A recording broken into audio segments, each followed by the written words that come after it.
What if I told you that many of the independent experts you see on TV, the white papers journalists quote, and even the catchy phrases politicians repeat, are often seeded, tested, and amplified by organizations you rarely think about, think tanks, financed by billionaires with very specific outcomes in mind? Tonight, we're going to pull back the curtain on how think tanks manufacture consent, launder ideology as expertise, and steer public opinion toward policies that quietly protect elite wealth and power. And stick around, because later I'll reveal the three-word phrase billionaire-backed think tanks use to make you argue their case for them without even realizing it. And the one question you should ask every time you hear an expert on TV. We'll break it down step by step. 1. What think tanks actually are and what they pretend to be. 2. The funding pipelines that keep them independent. 3. The media playbook they use to shape the narrative. 4. The policy funnel that turns a billionaire's wish list into common sense. 5. How to spot it and protect yourself from it. Let's start at the beginning.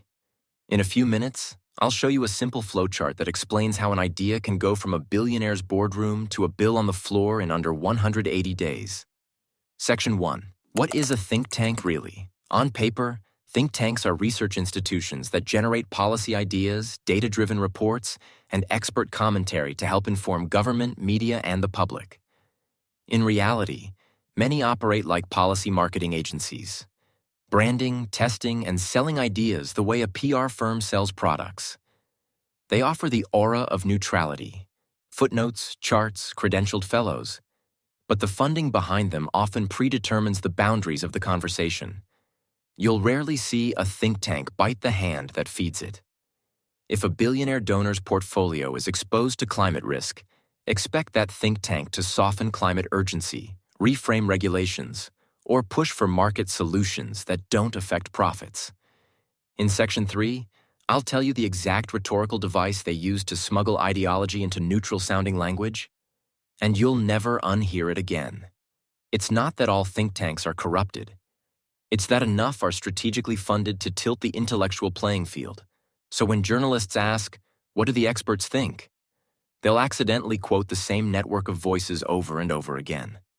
In a moment, I'll show you how these networks create an echo chamber so tight that journalists don't even realize they're quoting the same talking points, just with different logos. The narrative factory.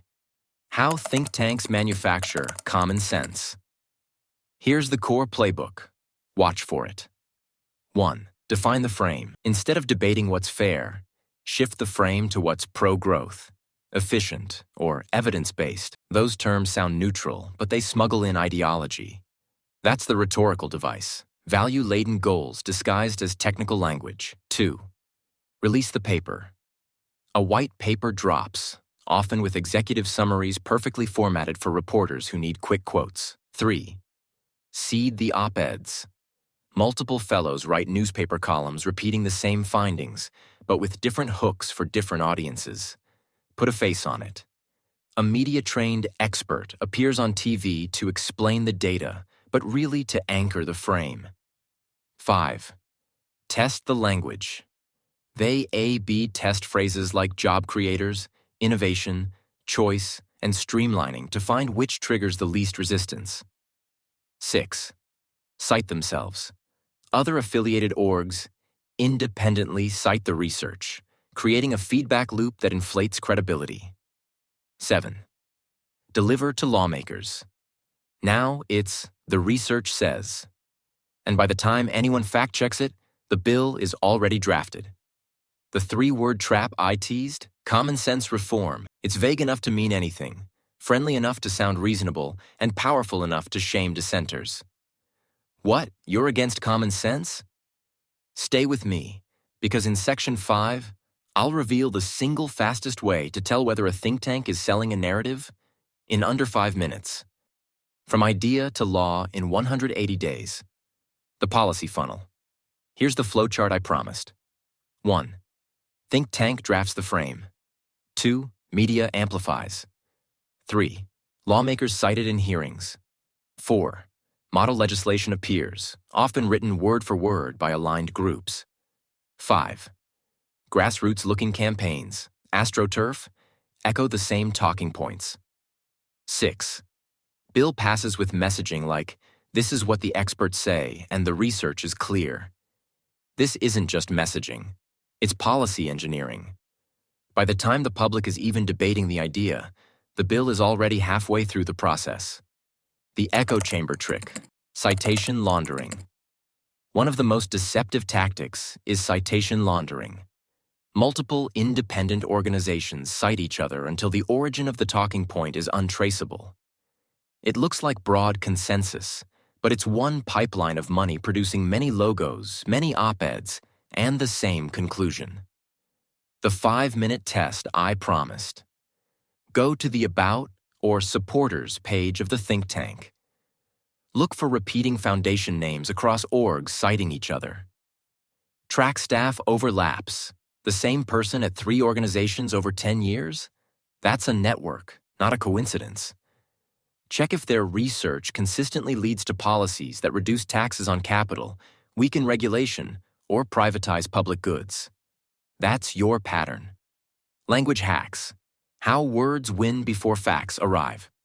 Words do heavy lifting. Reform. A change you should accept. Streamlining equals less oversight. Choice equals privatization. Flexibility. Weakened worker protections. Innovation. Let us experiment without rules. Pro-growth equals good for capital, not necessarily for wages. When you hear these words used as shields, ask, who benefits from this flexibility or innovation? Which risk is being transferred and to whom? New battlegrounds, podcasts, newsletters, X threads, and Substacks. Today's think tank influence machine isn't just white papers and cable news. It's podcasts, long-form newsletters, viral threads, and policy explainer TikToks that sound grassroots, but are meticulously produced. You'll see fellows with personal brands doing weekly shows, micro-targeting niche audiences with pre-tested narratives. The result? Narrative saturation. When you hear the same framework in news, podcasts, panels, and Twitter threads, your brain says, wow, everyone seems to agree. That's the point. How to spot it and protect your mind. Here's your toolkit. 1. Follow the money, always. If funders aren't listed, that's a red flag. 2. Look for policy asymmetry. Do their neutral papers routinely promote tax cuts for capital, deregulation, or privatization? 3. Track language patterns. Are they overusing common sense, reform, choice, innovation, and flexibility as argument enders?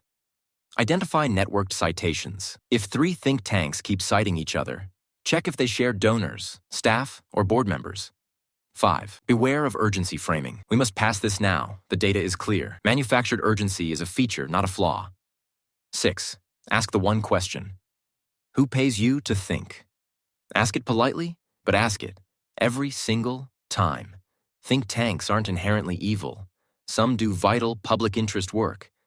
But when billionaire-funded research quietly becomes the baseline for public debate, democracy drifts. Not with a bang, but with a footnote. If you learned something today, hit like, subscribe, and share this video with someone who quotes experts without ever asking who funds them. Drop a comment. Which phrase are you never going to fall for again? Common sense reform, pro-growth, or something else? And if you want me to map a specific think tank network in a future video, tell me which one.